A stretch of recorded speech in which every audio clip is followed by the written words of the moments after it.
Selamat pagi Ibu, Bapak, dan anak-anakku. Hari ini Rabu 2 Juli 2025.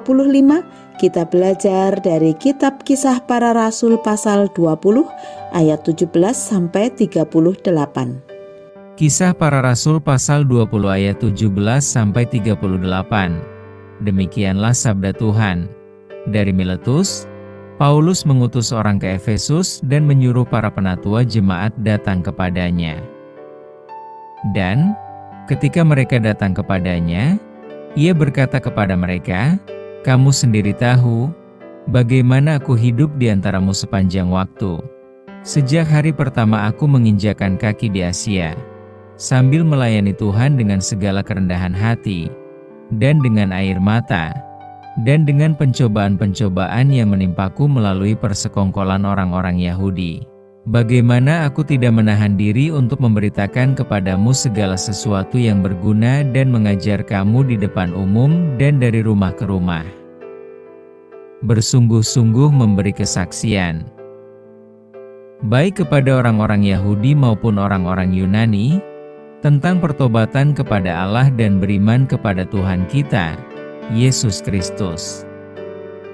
Dan sekarang, lihatlah, dengan diikat oleh Roh, aku sedang dalam perjalananku ke Yerusalem, tanpa tahu apa yang akan terjadi kepadaku di sana, kecuali bahwa Roh Kudus bersaksi dengan sungguh-sungguh di setiap kota kepadaku bahwa penjara dan siksaan telah menungguku. Namun, aku tidak menganggap hidupku berharga bagi diriku sendiri sehingga aku dapat menyelesaikan tugasku dan pelayanan yang aku terima dari Tuhan Yesus, yaitu untuk bersaksi dengan sungguh-sungguh tentang Injil anugerah Allah. Dan sekarang, lihatlah, aku tahu bahwa tidak ada di antaramu yang kepadamu aku berkeliling memberitakan kerajaan, akan melihat wajahku lagi.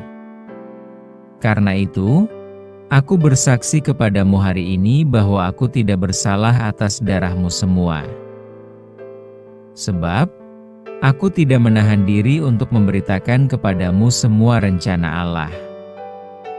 Jagalah dirimu sendiri dan semua kawanan, yang atasnya Roh Kudus telah menjadikanmu pengawas untuk menggembalakan jemaat Allah, yang telah Ia peroleh dengan darahnya sendiri.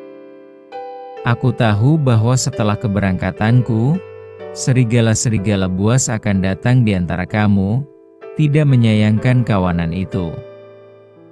Dan dari antara kamu sendiri akan bangkit orang-orang yang berbicara tentang hal-hal menyesatkan untuk menarik murid-murid dari mereka.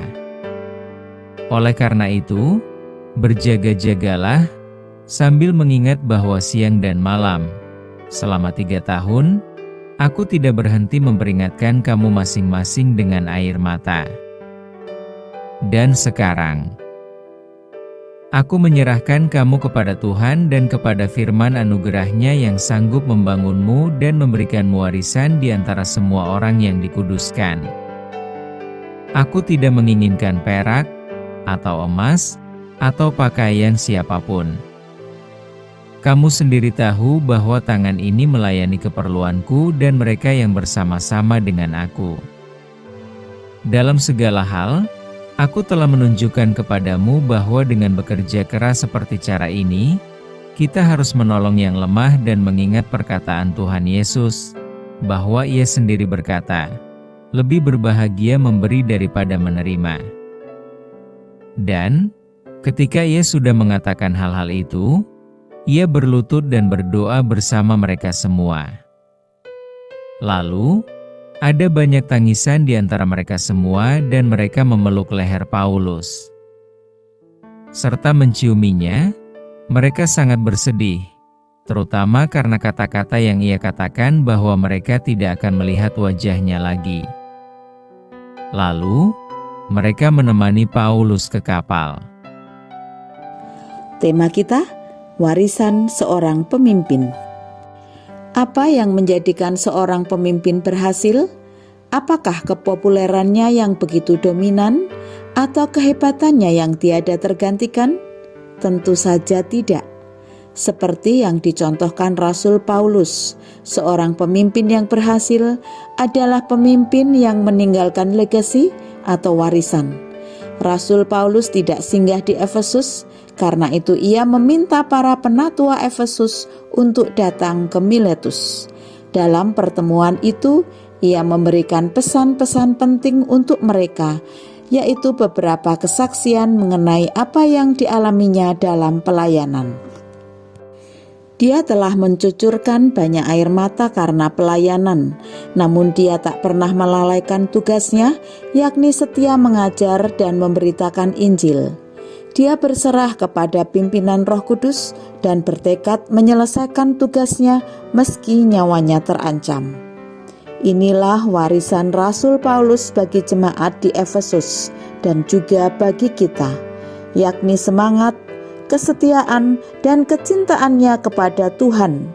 Mereka memang tidak akan melihat Paulus lagi, tetapi warisan yang ditinggalkannya akan bertahan selama-lamanya.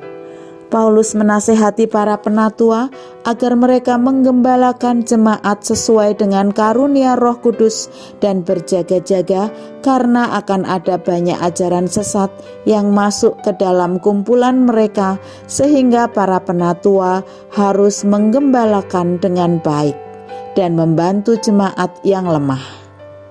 Pelayanan yang dilakukan oleh Paulus menuntutnya untuk selalu berpindah tempat, sehingga dia tidak bisa menjadi aktor utama seolah-olah hanya dia yang hebat.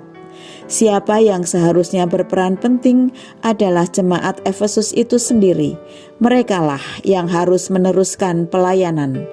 Jadi pemimpin yang baik bukanlah dia yang fungsinya tidak tergantikan, melainkan dia yang melakukan semua fungsinya dengan sebaik-baiknya, lalu meninggalkan warisan semangat, kesetiaan, dan kecintaannya kepada Tuhan, kepada generasi berikutnya.